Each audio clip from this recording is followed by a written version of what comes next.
other kid is not, clearly. This is Kimbo. He's 2, some type of husky mix or something. But he's new to our house. We've had him for 2 years, but he's new to living in the house with the family as a whole. He's always been over at my fiance's house, and since my fiance pretty much moved in, he's been by himself. He still thinks he's a puppy, that he's supposed to sit on my lap. But he can't. Hi, how are you? Get your butt out of the camera. All right, yeah, right there, right there. Just stay right there. Okay. Hey, hey, hey. Thank you, thank you. So, as you see at the title or the thumbnail, about spiritual freedom is not free. Like, I'm new. I'm not saying I'm not completely new, because I was raised a Christian, but I would say it was an inconsistent Christian, because we went to church, and then sometimes happy early New Year.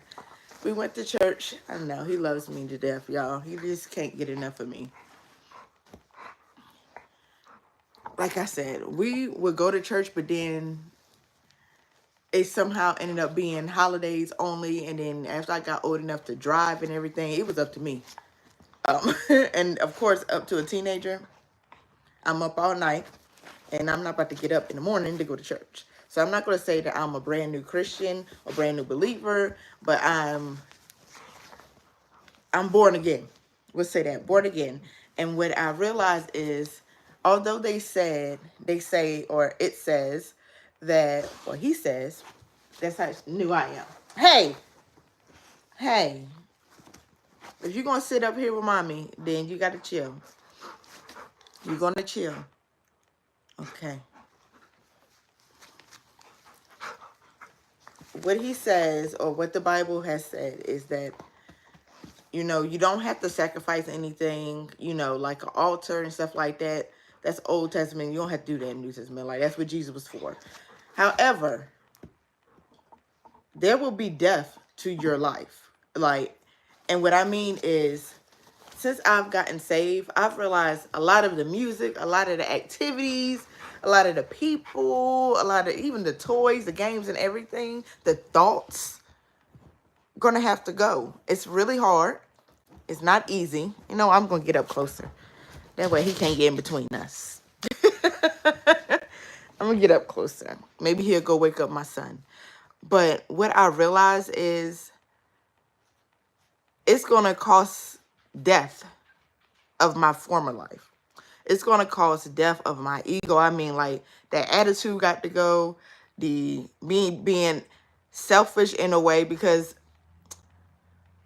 sometimes I think about, I'm willing to do, but not too much, because where's that going to leave me?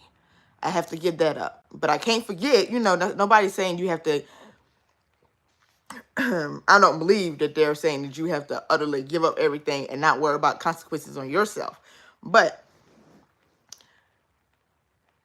like, just simple things like, I'm not going to get up extra early to make sure this, like, little sacrifices like that. I feel like it's really hard for me to actually, it was hard for me to do, and it's a little difficult now, honestly. Hold on, y'all. Give me a second. He got to go up, because he won't leave me alone. Won't leave me alone. Come on. Come on. I know that's what it is. You said, I want to go outside, mommy. I want to go outside.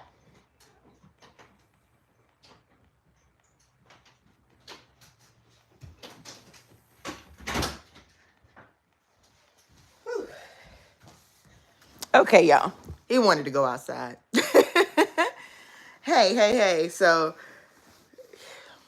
back to what I was saying. This is live. I'm going to let y'all know now. So, I might be rumbling on thinking a while, but it's just when things hit me, I'm like, just go ahead and do it. Like, if I stay sitting around and being stagnant and stuff like that, or procrastinate, things will never get done. And that's part of me that got to die. Because when he said go, you go. Okay?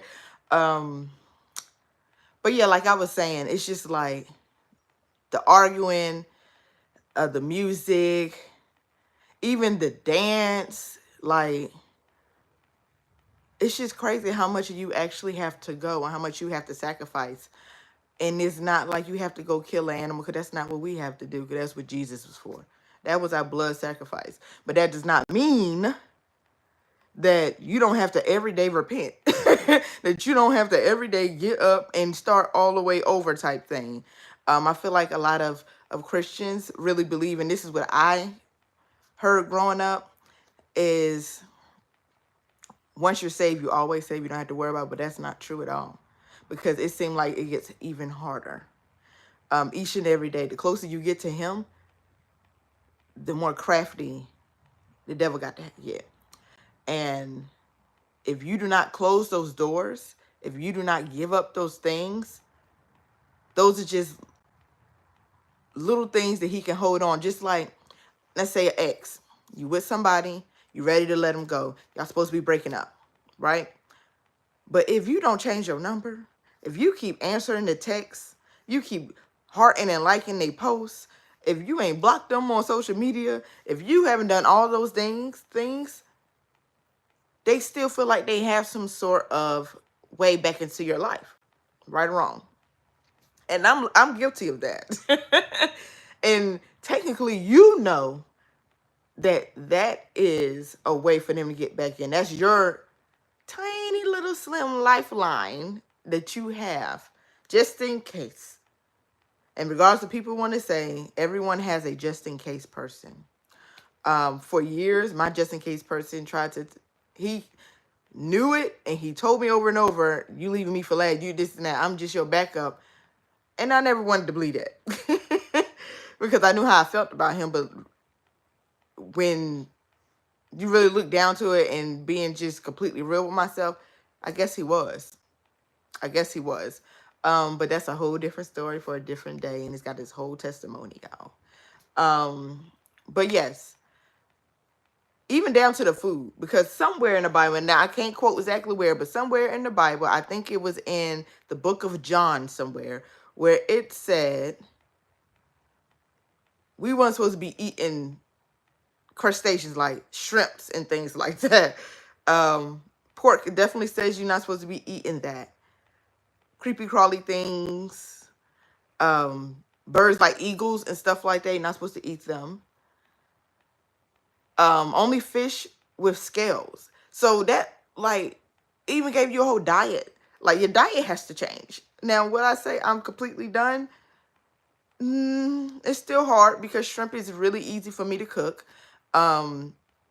The protein versus calories is really good, and I've gotten used to using that. But am I willing to let it go? Yeah, I am. I know there's not a lot in my life that I have already been successful with changing and things like that, but I feel like that I can.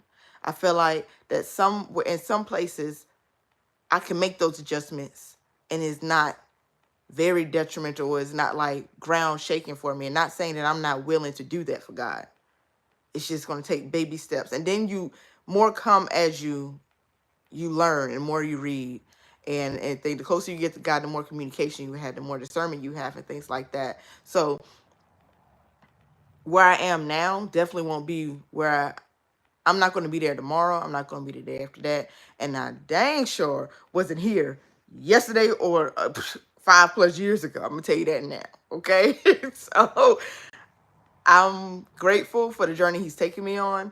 But boy, is it going to, I've realized that you thinking back before I got saved, I was new age. You think being woke is lonely? You wait till you have got up from the table of the woke people, and now even those people looking at you like you crazy. Now you've really isolated. You actually became like you isolated yourself from two groups technically, because before it was the woke versus the sleep. Now you separate from the sleep and the woke. You got to sit at the table by yourself. No one's eating lunch with you. Like, in most cases, like, even down to my own family, I sit around, I look, and I'm like, oh my gosh, like, oh wow. And I'm not trying to be the one God shall, like, I'm not trying to be that, because who am I to teach? Because it does say in the Bible that those who teach are going to be judged even worse. Because now you're taking someone else's life in your hands. Like, you juggling with their outcome. And you don't even know what you're talking about. You're not walking that way. So I plant seeds, or I just mention it, because that's up to them, is to go get that knowledge and read the book and get closer. And take that, go ahead and take that step on that journey. But I guess all I can do is just start showing the change within myself. So when they have a little get-togethers, I'm just going to leave when they get a little ratchet. And I notice, like, I have an aunt. I have an aunt that my whole life, all her walls have been crosses and Bibles and things like that. And every time we went to visit, we would stay at this aunt's house. We would watch horror movies there. We would pick at her about not wanting to watch it. You know, we never cussed around her. We tried not to do stuff like that because we didn't want to disrespect her. But now that I'm saved, us just bringing random people in her home to visit, popping up unannounced, and watching those type of content she didn't want in her home was disrespectful. I recently did apologize for that. And I understand why randomly she decided to just, nobody else comes in my home. That's her protecting her home, her space for her and God. That's her safe space. And you know what's crazy? That since I've been saved and I walk around this house praying, all through the night, like randomly I wake up and I go out and I'm like, this God just waking me up, so I guess I'm supposed to pray. Like, and I do this. We haven't had many visitors. They may be outside, but a lot of people don't walk in. And if they come in, they quick to go out. And that's what I mean by things start to get lonely. Now your friends don't even come around no more. It's not free. And that's what I mean by it's not free. It's gonna cost you your social life. It's gonna cost you what you thought was happiness and fun.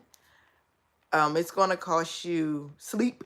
Because sometimes you're gonna wake up. Well, sometimes I wake up in the middle of the night, or I wake up extra early. And it's crazy because before I got saved, I remember I used to work with two women that were, followers of the Lord. And they used to say they got up early in the morning. And I'm like, I wish I can get up early in the morning just to have that little bit of time to do things like that. And when I say I'll be getting up, be careful what you wish for, be careful what you ask for, but I'm grateful for it. I'm going to say that now.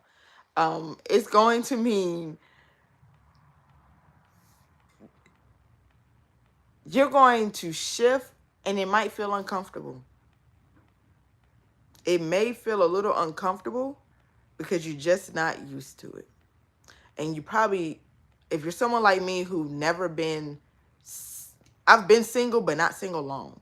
So that means, for me, I take a step back and say, it's because you fear being lonely? Are you afraid of not having someone? So yeah, it's a little uncomfortable just knowing that any second, the person that you're with, that you're engaged to, if you about to marry, if that's not what God intended, that might go away. That's the scary part. That's the uncomfortable feeling that I have sometimes. Or even with loved ones that I have, like the uncomfortable feeling that they may not be going the same place I've gone. It's uncomfortable knowing that I might not be doing enough to go where I want to go. But that's just all part of just, it's not free. It's going to cost you. It's not a bad thing though, because when I say many blessings come in that peace of just knowing that you're not alone, that somebody got your back, is amazing. It's amazing. It's amazing. Like, I love every bit of it. Every bit of it. And like I said, I'm not here to teach or to preach. I'm just here to share my journey because it may help someone else. So if you feel like those people that's always been around are out your life, they're not inviting you to anything anymore. It's been a breakup. You lost. Doors have been closed. Like, it's a lot of things that can happen. Like I said, this is live. I'm just going off the dome out my heart. So it's a lot of things that I used to feel like, why me? Why all this always happened to me? Stuff like that. But God doing it for you. It's not happening to you. Like that saying, like, don't let life happen to you. Life is life, but God is a different thing. Like, I feel like God has his whole plan and know what he wants for you. But just like that, a video game where it say, choose this or that, and it depends on which choice you make and how your life goes in that game. That's how I feel like life is. It's your choices that create the life. So I guess you can't let life happen to you, but it's kind of inevitable sometimes. So life does happen to you, but it's just weird. I don't know how to explain it. But when I do get it, I'll be back. Mark my words, I'll be back with the right wording and with the right idea. With the right things to say, because I'm telling you, like, it's here, but I can't really get it out. Life be life, and though. But you just got to have that faith that God knows what's happening. He know what he wanted. And just because you decided to control it yourself, things happen and you say, oh, why me? Why this and that? That's because you chose to do that. You chose for it to go that route. Now, I'm not saying that, you know, in extreme cases, and y'all know what I'm talking about. So I don't want nobody get on here saying she victim blaming. That's not what I'm saying. Because I'm a victim myself of some things. But in the end, I feel like that's all part of God. That's God's plan. That's something that I didn't have choice in. That was God's plan. That's the difference. Now, whether I went out to the club and I had every bit of choice not to go to the club, that's my choice. But if something traumatic happened to you, like somebody did something to you, or like they did to me, that wasn't my choice. That's what God plan had. It built me and molded me into who I am today. So that's not something I had a choice in. And that has nothing to do with the topic at hand. And you see how I can ramble and go all over the place?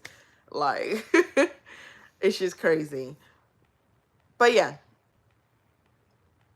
don't take it to heart when them people don't call you no more. Don't take it to heart when you're not invited, when you missed out, when you're suffering from FOMO, you know.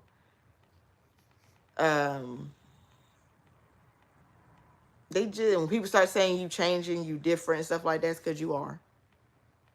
Because you are. And just stand on it. Just stand on it. Because that is the price that you're going to pay. That's the price. And if you are a former new ager, like I am, you already been through that before. So you can make it. Only difference is when it comes down to God, when it comes down to that spiritual realm, because everything is spiritual, they already know your weakness. They already, the spirits, the darkness, kingdom of darkness already knows your weakness. They already know who to use. And just remember that they're being used. It's not the people, it's the spirits. They're using the people to manipulate and to pull strings and to do things like that, to aggravate you, to make you feel like you're left out, to reel you back in, only to pounce again and have you in that same mindset and back at square one with even more demons than where you were before. Remember that. So it's going to be a harder fight. It's going to be more crying. I've never really cried, but since I've been saved, I cried a lot. I cried more than what I cried when I was pregnant. Crazy. And it's not always bad cries. I cry in church. I cry when I'm praying and stuff like that. I cry when I get a blessing. I cry. I cry even when I think about how he's brought me through things and where I should have been on the news. I should have been on the news. I probably would have been a Jane Doe somewhere. So, yeah, just know it's all part of his plan. It's going to get a little rough. It's going to feel like death to the OU because that's what it is. And that is the price that you are going to pay. That's the end of my thing this morning. I got to get to this house because I refuse to walk into 2025 confused about where I want to do in this house. I refuse. I rebuke that in the name of Jesus. So I love y'all, no matter what race, no matter what belief you have, because I feel like that's another thing that a lot of people have a bad taste in their mouth about Christians, because there are some Christians out here who just choose not to love or show that type of love to those who don't believe in the same way of doing things. That doesn't mean that you can't love them. You're supposed to love them no matter what.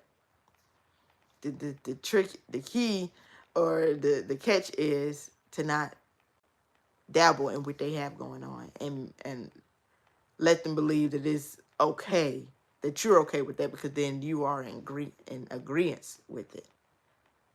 So that's part that I'm kind of struggling with too, because, in our day and age, there's a lot of people that's doing a lot of things. And that's part of the cost. It's going to take a little bit, but I'm down for it. I told God when I prayed last time, I want all the smoke, Lord, because you deserve it. You deserve it. I'm not saying I want a lot of spiritual attacks. So in every video, I rebuke every spiritual attack. I rebuke everything that's coming this way. If there are anybody on the other side of this camera, Lord, I ask that you contend with them, that they contend with me. All right? And those who are on our team, if they're contending with us, you contend with them, okay? I'm not sending no hexes back. I'm not doing none of that. I'm just letting God handle what he need to handle and block all that, because I understand that this right here is a portal. All right? So I hope y'all have a good day, and I'm going to try to be more precise and like more in order with these lives, but it's live. Like, it's just supposed to be me. Oh, thank you. Well, thank you, Terrence. Thank you, thank you, thank you. You too. And have a wonderful New Year's. Don't be upset if you don't, if you create a goal and don't achieve it within the first 2 months. Just keep it going. Love y'all. Bye.